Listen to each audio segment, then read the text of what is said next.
વિદ્યાર્થીઓ તમને ખબર છે કે આપણે આજનો દિવસ જે 5મી સપ્ટેમ્બર ટીચર્સ ડે તરીકે કેમ ઉજવીએ છીએ? ના મેડમ, અમને તો નથી ખબર. નથી ખબર? ચાલો હું તમને જણાવું.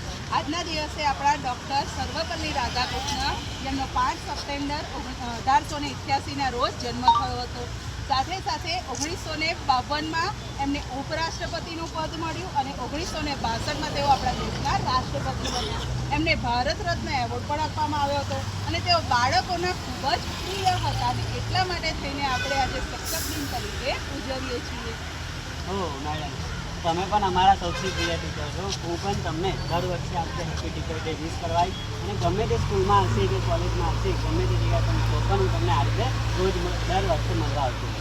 પણ બેટા, એવું તો કદી નહીં બને. કેમ? કારણ કે હું તો માત્ર 11 મહિના માટે ભણ્યા છું. હું તો કરાર ઉપર છું. 11 મહિનાનો કરાર એટલે શું, કંઈ ખબર ના પડી. એટલે એવું કે આપણી જે સરકાર છે એમણે શિક્ષકોને કરાર ઉપર લીધા છે જ્ઞાન સહાયક રૂપે, જે માત્ર 11 મહિનાનો. જેવો 11 મહિના પતશે, મારો કોન્ટ્રાક્ટ પતશે એટલે હું શાળામાંથી ચાલી જઈશ.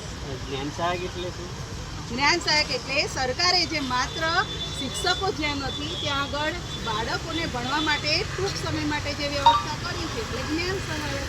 તમે તો એમ કહેતા કે મેં પરીક્ષા આપીને અને પછી હું આ ટીચર બનવા માટે પાસ થઈશું, હવે હું રેગ્યુલર ટીચર બની જાઉં. તો 11 મહિના પછી તમે કહો છો કે જતા રહેશે, તો આવું ને આવું અમારા જોડે પણ થાય તો આ તો એક ખોટી વસ્તુ કહેવાય. હું તો આવું ને આવું થાય તો હું ક્યારેય કદી ટીચર બનવાનું વિચારું નહીં, કારણ કે આ તો પછી કંઈ ભવિષ્ય કંઈ નક્કી કશું નક્કી તો હોય ને. એના માટે કોઈએ તો લડવું જ પડે, કોઈએ તો લડવું પડે. તો કોઈ કશું કરતું નથી, એના માટે કોઈ વિરોધ નથી કરતું. સાચી વાત છે બેટા, નીતિ તો ખોટી છે, સરકાર પણ અહીંયા ખોટી છે, પણ હવે શું કરી શકાય?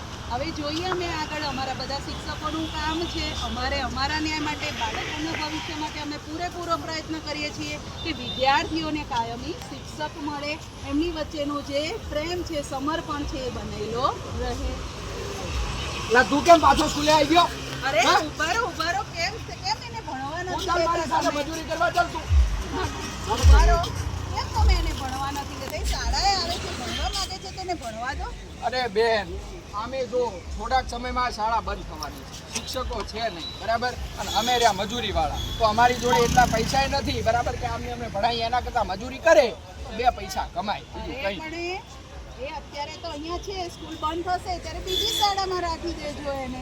બેન, તમે બીજી શાળાની વાત કરો છો, બરાબર, તો બીજી શાળા એટલે ખાનગી શાળા. હવે ખાનગી શાળામાં જે છે એની ફી ભરવી, મોંઘી ફીઓ ભરવાવાળી અમારા જોડે એટલા રૂપિયા નથી. તમે મોંઘી ફીઓ ભરી અને અમારા દીકરાને ભણાવીએ. આના કરતાં તો મજૂરી કરે તો કંઈક થાય. બાકી જો આ સરકારનું શું છે, અત્યારે જે પ્રમાણે જે છે કે શિક્ષકો ભરવામાં રસ નથી, શાળાઓ જે છે સરકારી બંધ કરી દીધી, ખાનગી શાળાઓ જે છે ચલાવી છે. તો અમારા જેવા ગરીબો કરે તો કરે શું? એના કરતાં મજૂરી કરશે, ખેતરમાં કંઈક રડશે તો એના જીવનમાં કંઈક કમાશે ને ખાશે.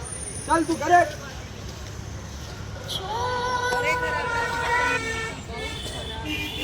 ચોક્કસ આના માટે શિક્ષકોએ આપણે લડીને આગળ કંઈ કરવું જ પડશે, નહીં તો બાળકોનું ભવિષ્ય અંધકારમય બની જશે.